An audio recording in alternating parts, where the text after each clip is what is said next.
आप एंड आप सब ठीक होंगे स्टूडेंट्स। आज जो है मॉर्फोलॉजी ऑफ माइटोकॉन्ड्रिया पे पार्ट 5 पे वीडियो बनाएंगे और आज मैं आपको बताने वाला हूँ अबाउट आइसोलेशन ऑफ माइटोकॉन्ड्रिया। अभी जो टोटल मतलब आगे जो वीडियोस बनेंगी वो बेसिकली यही है कि एक सेल में से माइटोकॉन्ड्रिया को कैसे अलग किया जा सकता है, माइटोकॉन्ड्रिया किसी भी सेल में से कैसे ऑब्जर्व किया जा सकता है, उसको कैसे आइसोलेट किया जाए। आइसोलेट का मतलब भी अलग होना ही है।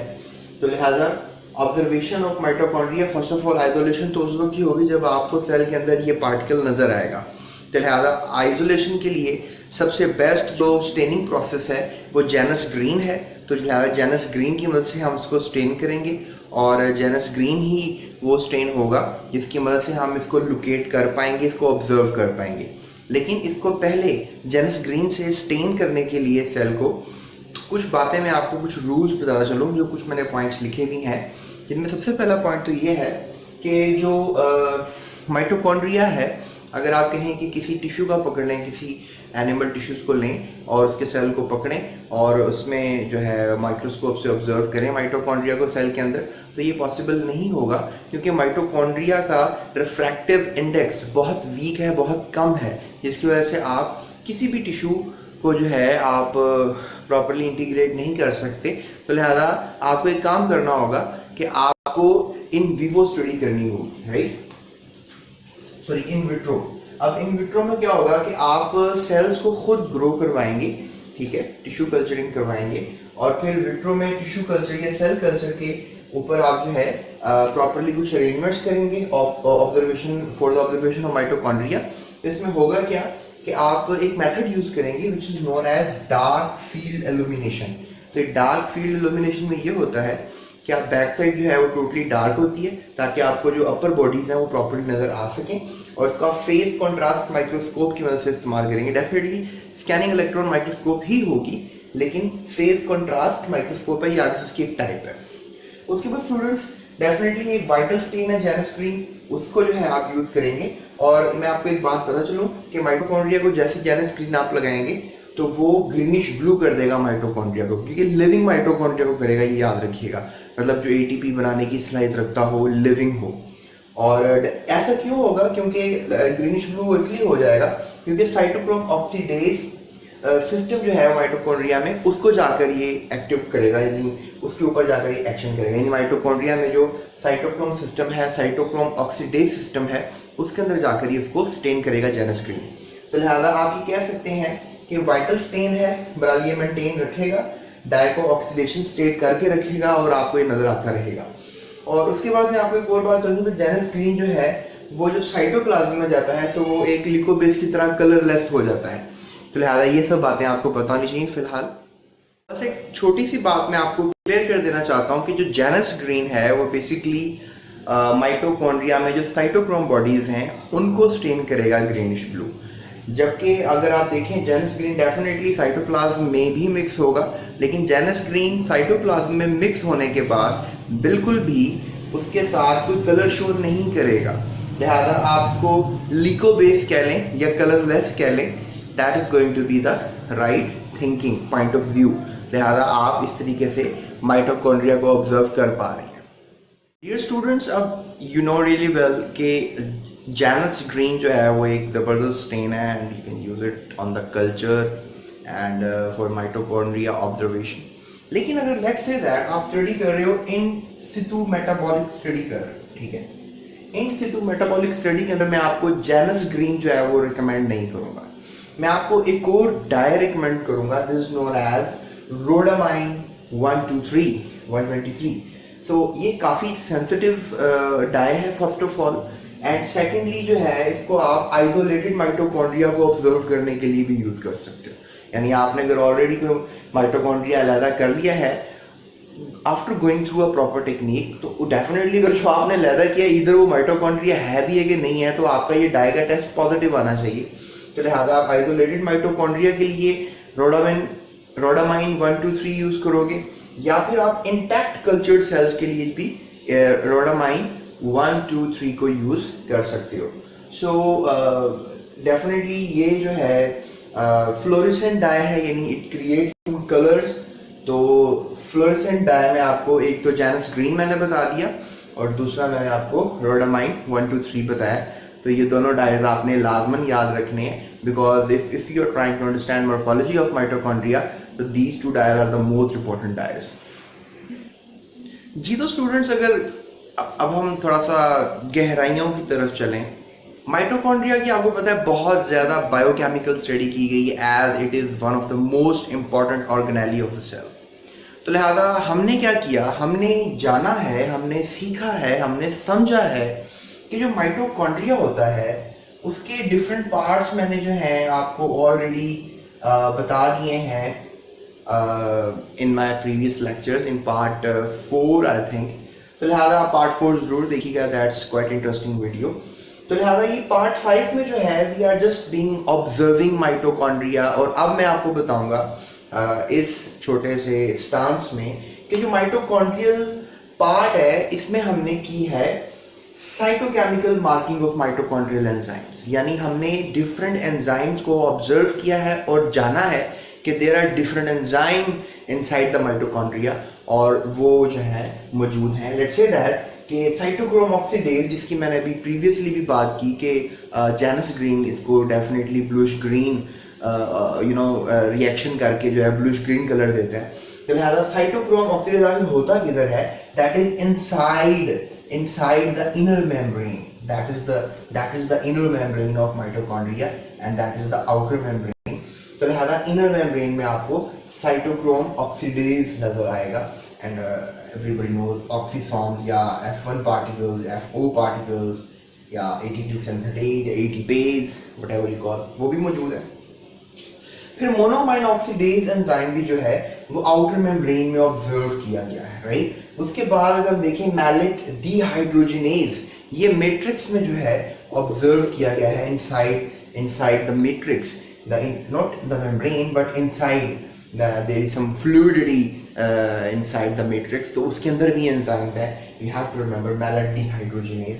और नो डाउट हम इसकी बायोकेमिस्ट्री भी पढ़ेंगे और जानने की कोशिश करेंगे आखिर ये एंजाइम्स क्या हैं, क्यों हैं और क्या कर रहे हैं, बट अभी तो आपको मैं थोड़ा सा बता रहा हूँ कि they are present as we are marking the mitochondrial enzymes की कहाँ पर मौजूद है।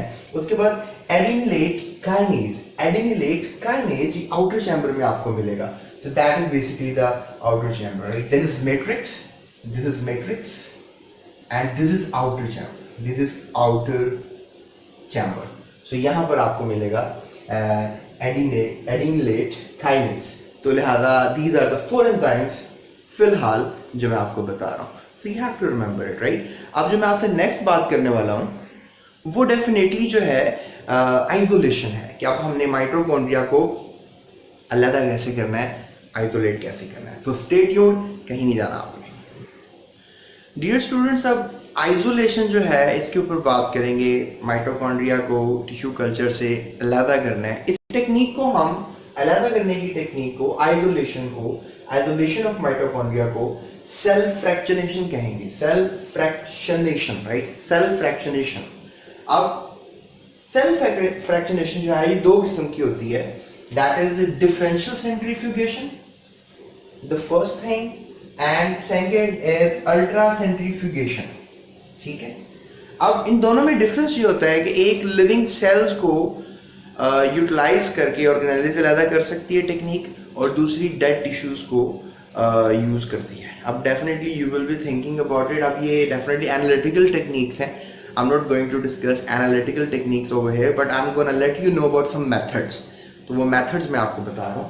तो डिफरेंशियल सेंट्रीफ्यूगेशन में जो है क्या होता है, जैसे लिवर के सेल्स हो गए, ठीक है, जिन्हें हम हेपेटिक सेल्स कहते हैं, या स्केलेटल मसल्स हो गए, हार्ट की कार्डिक टिश्यूज हो गए, इनमें मौजूद जो माइटोकॉन्ड्रिया है ये होमोजीनियस फ्रैक्शंस रखता है, यानी सेल के अंदर माइटोकॉन्ड्रिया इक्वली हर जगह पर प्रॉपर्ली डिस्ट्रीब्यूटेड है, यानी इट्स नॉट बीन पोलराइज्ड और सम जगह पे है किसी जगह पे नहीं है, ऐसा नहीं है। तो माइटोकॉन्ड्रिया होमोजीनियसली फ्रैक्शंस के तौर पर मौजूद है, तो इन सेल्स का इस्तेमाल करके हम इजीली माइटोकॉन्ड्रिया को फ्रैक्शनेशन के थ्रू या डिफरेंशियल सेंट्रीफ्यूगेशन के थ्रू अलग कर सकते हैं। तो लिहाजा इन डिफरेंशियल सेंट्रीफ्यूगेशन क्या होता है कि तकरीबन 5000 to 24,000 ग्राम पे सेगमेंटेशन होती है, ठीक है, ये एक ऑब्जर्व यूनिट्स हैं सेंट्रीफ्यूगेशन मेथड के। तो एनालिटिकल टेक्निक्स में आप इनको जरूर सीख लेंगे, बट आपने जो चीज़ याद रखनी है दैट इज 5000 टू 24,000 ग्राम पर सेगमेंटेशन होगी माइटोकॉन्ड्रिया की, तब आप डेफिनेटली उसको हासिल कर सकेंगे। और डेफिनेटली यहाँ पर जो टिश्यूज इस्तेमाल हो रहे हैं they are not living, but living tissues का इस्तेमाल अल्ट्रा सेंट्रीफ्यूगेशन में होता है। और ये जो लिविंग सेल्स की सेंट्रीफ्यूगेशन है, अल्ट्रा सेंट्रीफ्यूगेशन है, ये 20,000 से लेकर 4 लाख ग्राम पर जो है सेगमेंटेशन जो है इसकी होती है। तो लिहाजा आप सब स्टूडेंट्स को इस दो बातों का टोटली क्लियर हो जाना चाहिए। उसके बाद स्टूडेंट्स मैं जरूर कहना चाहूंगा आपसे कि जब ये सेंट्रीफ्यूगेशन हो जाती है, चाहे वो अल्ट्रा हो चाहे वो डिफरेंशियल हो, तो माइटोकॉन्ड्रिया जो है वो डिपॉजिट कर जाते हैं इंटैक्ट फॉर्म में एक सेंट्रीफ्यूगल पोल के ऊपर जाके। And you know centrifugation is a kind of vial kind of things are being there, और वायल के अंदर हमने सैंपल को पुट इन किया होता है और फिर अपनी रिस्पेक्टेड जगह पे हम सैंपल को निकाल लेते हैं। पर ये आइसोलेशन का एक मेथड है कि आप माइटोकॉन्ड्रिया को कौन से टिश्यूज में से और कौन सी टेक्निक की मदद से अलग कर सकते हैं। तो बहरहाल आई होप ये मेरी बातें आपके लिए हेल्पफुल हुई होंगी और आपको पता लगा होगा कि माइटोकॉन्ड्रिया को आइसोलेट कैसे किया जा सकता है। जी तो स्टूडेंट्स, आपने अब आइसोलेशन ऑफ माइटोकॉन्ड्रिया तो सीख लिया हुआ है, लेकिन अब मैं आपको बताऊंगा कि जो माइटोकॉन्ड्रियल की डबल मेम्ब्रेन है उनको कैसे अलग किया जाता है। उनको अलग करने के लिए एक टेक्निक इस्तेमाल होती है, इसे हम कहते हैं डेंसिटी ग्रेडियंट सेंट्रीफ्यूगेशन। ठीक है, अब ये डेंसिटी ग्रेडियंट सेंट्रीफ्यूगेशन क्या है? डेंसिटी ग्रेडियंट सेंट्रीफ्यूगेशन से जो है again you are just using a centrifugation method, और इसमें माइटोकॉन्ड्रियल मेम्ब्रेन को आप सेपरेट करेंगे। अब ये आपको क्रॉस सेक्शन में दिखा रहा हूं एक माइटोकॉन्ड्रिया का, और इसकी डाइजेशन होगी। इसको अलग करने के लिए जिन एजेंट्स का इस्तेमाल किया जाएगा उन डिटर्जेंट्स को हम जो है यूज करेंगे ना, डिटर्जेंट्स। एंड वो डिटर्जेंट्स जो है वो these are known as digitonin and lubrol. Digitonin and lubrol ये दो डिटर्जेंट्स हैं जिनकी मदद से आप इस वाली आउटर मेम्ब्रेन और इनर मेम्ब्रेन को अलग करेंगे। एक चीज मैं आपको बता जाऊं कि आउटर मेम्ब्रेन जो है वो थोड़ी सी एक स्टफी मेम्ब्रेन है, एक टफ मेम्ब्रेन है। इसको हम स्वेल करेंगे, स्वेलिंग मेथड से स्वेल होगी ये और ये सेपरेट हो जाएगी। और जो हमारे पास इनर मेम्ब्रेन है उसमें क्रिस्टी डेफिनेटली जो अंदर की तरफ इनफोल्डेड थे, अब वो आपको बाहर की तरफ इनफोल्डेड नजर आ रहे हैं। और डेफिनेटली ये इनर मेम्ब्रेन आपको नजर आ रही है, उसके अंदर का मैट्रिक्स आपको नजर आ रहा है। और ये जो है स्वेलिंग से हम इसको अलग कर पाए, और इसको हम जो है वो कॉन्ट्रैक्शन से अलग कर pi by density gradient centrifugation. तो लिहाजा ये बात आपको पता होनी चाहिए, लेकिन कुछ बातें और हैं जो मैं आपको बताता हूँ। तो ये स्टूडेंट्स मेम्ब्रेन के आइसोलेशन में जो मैं आपसे आखिरी बात करना चाहूँगा वो यही है कि जो मेम्ब्रेन आउटर मेम्ब्रेन है ये थोड़ी सी लाइटर है और स्ट्रॉन्गर है स्ट्रेंथ में। सेंट्रीफ्यूगल फोर्स की मदद से जो है आप इसको सेपरेट कर सकते हैं, और जब सेपरेशन हो जाती है तो आउटर मेम्ब्रेन जो है, ठीक है, वो माइटोप्लास्ट बना देती है। तो you can just say that कि आपको ये माइटोप्लास्ट जो है वो बना हुआ नजर आ रहा है। तो ये जो आपके पास अब इनर मेम्ब्रेन है, डेफिनेटली इसको मैं आउटर मेम्ब्रेन तो नहीं बोलूंगा, ठीक है। आउटर मेम्ब्रेन बेसिकली ये एक फोल्डेड बैग है, ठीक है। इसको आपने माइटोप्लास्ट नहीं कहना, this is the folded bag. और इसको आइडेंटिफाई करने के लिए आप नेगेटिव स्टेनिंग का यूज करेंगे, तब आपको ये आइडेंटिफाई होगा। और this the outer membrane you can say, but you can say the inner membrane, the membrane which contain cristae, right. So these are cristae, और इसमें सब वो माइटोकॉन्ड्रियल मैट्रिक्स में जो रिक्वायर्ड है और ऑक्सीफॉर्म्स वगैरह जो है सब इसमें मौजूद है। These are mitoplast after a technique as I told you which is known as something density separation technique या डेंसिटी ग्रेडियंट सेंट्रीफ्यूगेशन। इसमें जो है आप क्या कर सकते हैं, दोनों मेम्ब्रेन को अलग कर सकते हैं। और ये सब हो जाने के बाद आप कह लें इसको इस स्ट्रक्चर को स्पेशली, क्योंकि इसमें ऑक्सीफॉर्म्स मौजूद हैं, इसको ऑक्सीडेटिव फॉस्फोरिलेशन के लिए इस्तेमाल किया जा सकता है। अब ऑक्सीडेटिव फॉस्फोरिलेशन के लिए इस्तेमाल किया जा सकता है, इसका मतलब यह है कि हम लोकलाइजेशन कर सकते हैं, एनेबल्ड लोकलाइजेशन, यानी आप अपने मुतलका टिश्यूज जहाँ पर हमें ऑक्सीडेटिव फॉस्फोरिलेशन करवानी है, हम वहाँ पे इन माइटोप्लास्ट को भेज सकते हैं ताकि वहाँ पर ऑक्सीडेटिव फॉस्फोरिलेशन हो जाए, यानी एटीपी वगैरह बने। So that is an incredible idea to use mitoplast. और डेफिनेटली ये जो हमारे पास टेक्निक है, इस टेक्निक की मदद से हमने बायोकेमिस्ट्री में, सेल बायोलॉजी में और काफ़ी तरक्की कर ली है। So guys, that's it for my today's lecture. और मैं अपनी नेक्स्ट वीडियो में आपसे इस माइटोकॉन्ड्रिया की केमिकल कंपोजिशन के ऊपर बात करूंगा और मैं तमाम केमिकल्स को आपको बताऊंगा।